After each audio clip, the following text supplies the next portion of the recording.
Alors, aujourd'hui, on va continuer l'histoire de l'Eucharistie vers le 4e siècle jusqu'au 8e siècle.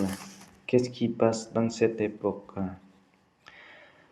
L'acceptation du christianisme par Constantin vers 313 a conduit à sa diffusion rapide dans l'Empire romain, ce qui a entraîné des changements significatifs dans la célébration de la liturgie. Saint Cyril de Jérusalem, environ 350 après Jésus-Christ, nous demande de lutter afin d'avoir une foi qui nous rend forts et que nous ayons du respect envers le corps et le sang de Christ.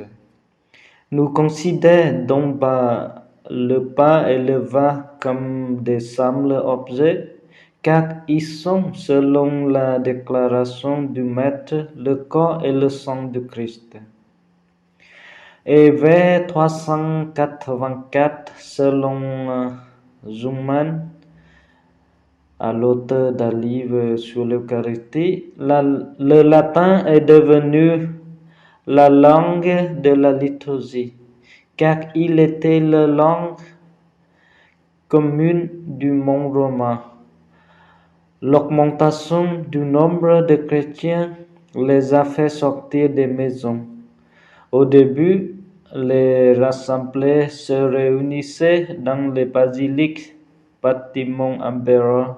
Plus tard, communautés chrétiennes construisent et consacrèrent des églises.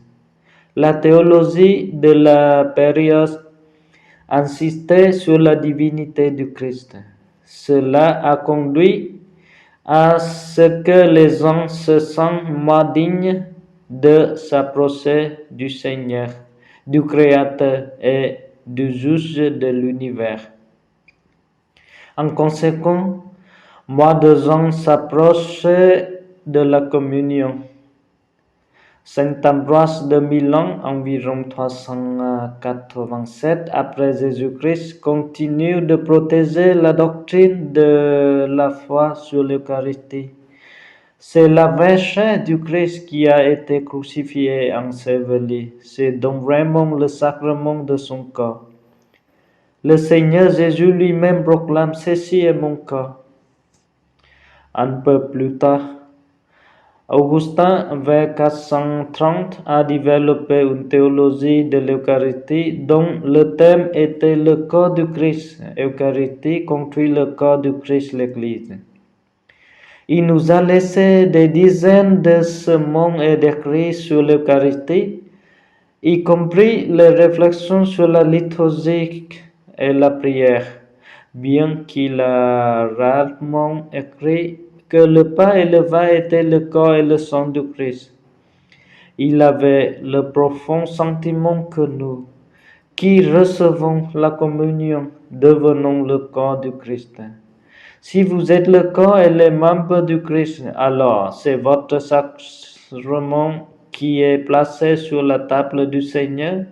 C'est votre sacrement que vous recevez. À ce que vous êtes, vous avez répondu Amen. Oui, c'est vrai.